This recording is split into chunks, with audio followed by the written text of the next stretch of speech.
Alright, so this video we're going to do a little bit of practice with pressure, and this will really wrap up our unit on forces, pressure, motion, basically mechanics. It's sometimes called kinematics.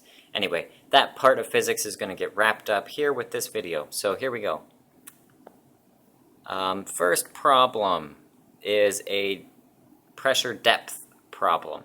So what we've got here is a diagram, a figure 3.1, which shows a pond that is kept at a constant depth by a pressure-operated valve in the base. So here's the valve. It's operated by the pressure of the water acting on it. All right, so the pond, it says, is kept at a depth of 2 meters. The density of the water is 1,000 kilograms per cubic meter.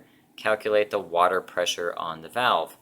So what do we need here? We need our pressure is equal to rho, which is density, times G times H. So we're going to do that off to the side here. We're going to say pressure is equal to the density, which is 1,000 kilograms per cubic meter, times 10 meters per second squared, that's G, times a depth of 2 meters. Alright, so figure that all out. We're going to get 20,000, and the unit of pressure is pascals, PA, newtons per square meter. I'm not sure if I said that yet in these videos, but that's the units of pressure. It's called pascals. P-A-S-C-A-L-S, pascals. That's our unit of pressure. It's also, if you want to know it in other terms, it is newtons per square meter. Alright, so that's 1 pascal is equal to, it's the same thing as newtons per square meter. Okay, so that's our pressure, 20,000 pascals. So we'll just write that in here. 20,000, we could use kilopascals, so I'm going to say 20 kPa, which is 20 kilopascals. Kilo means 1,000, so 20,000 pascals. All right, cool.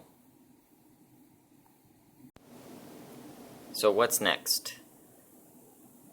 We're going to, we're told the force that's required to open the valve, and that's 50 newtons. And that amount of force will be applied to the valve when the water depth is 2 meters. So now we need to calculate the area of the valve. What do we have here? Well, we're looking for area. This is a process, all right? There's a process we go through to figure out what we need to do in order to solve this problem, okay? So what we have is area, and that's what we're trying to solve. And then we know the force, and then it gives us depth of water, which isn't going to do us much good by itself. So we have force and we have area, and we think to ourselves, do we know an equation that uses force and area? And it turns out we do, and it also involves pressure. All right, pressure is equal to force divided by area, right? Here's the thing. Pressure is not given explicitly, right? It's not given here. It doesn't tell us where to find the pressure. It says the depth of the water is 2 meters. And of course, there is a pressure acting on that valve, and that's the pressure due to the depth of the liquid, all right? So the depth, we just figured out, at this depth, the pressure is 20 kilopascals, or 20,000 pascals. So we can use that pressure right here. And we have the force, so we can solve for area. All right, if we rearrange that equation, that's going to be area is equal to force divided by pressure. You would use your algebra to figure out how to rework that. So that's what it's going to look like. The force is 50 newtons, and the pressure was 20,000 pascals. So I'm going to go ahead and write that out as 20,000 pascals. Okay, so what do? We take 50 and we divide by 20,000. And when we finish that, we'll get an answer of 0.0025 square meters. All right, cool. That's that. Just to summarize it here. So the area then is going to be 0.0025 square meters there in that of the valve. Alrighty, next problems. Okay, so here's some problems about barometer. Okay, so these diagrams show two mercury barometers that are side by side. The diagram on the right shows a bigger diameter tube than the diagram on the left. But it's not complete because the second diagram here does not have the height of the mercury shown. So these mercury barometers are both in the same location. They're at the same atmospheric pressure. So I don't know if you recall this, but the pressure under a liquid surface, the pressure due to the depth of a liquid, depends only on the depth of the liquid. It does not depend at all on how much surface area the liquid has. So the thickness of the tube here should have no effect whatsoever. The only thing that matters is how much atmospheric pressure is pushing down on the mercury here in the dish. So the mercury here should go up to exactly the same height as the mercury over here. All right, the thickness of this tube makes no difference at all. The only thing that matters is how deep the liquid is, so the liquid should go up to the same depth. All right, so it should come right up to there. All right, answer is B, letter B. Okay, next, this diagram shows a simple mercury barometer which is used to measure atmospheric pressure. So pressure pushes down there. As atmospheric pressure increases, so it says the atmospheric pressure increases. Then it wants to know what happens to the level L of the mercury and then the pressure P up there. Okay, so there's a little bit of a trick question here. Say the pressure increases on this liquid here. So the pressure increases pushing on there. Then what do you think will happen? More mercury will go up into the tube because there's more pressure here. That means you need a bigger column of mercury, basically, is going to support that pressure. Okay, so the L will go up. The level here will get higher. So maybe it'll move somewhere like up to maybe there. Okay, so that's the new level. You know what? Let me just redraw all that. Alright, so a new level might be something like that. Alright, cool. So then what happens to the pressure at P? Well, alright, so we know that the level L is going to go up. So we can eliminate A and B as options. It's going to be either C or D. Now the pressure at P is either going to increase or stay the same. Do you guys recall what the pressure is at P in a barometer? I think we mentioned it in the last video. What's up here? Nothing. There's nothing up there. It's a vacuum. The pressure at P, there is no pressure at P because there's no gas there. It's vacuumed out. So what do you know then? The pressure there is already 0, so it's not going to change.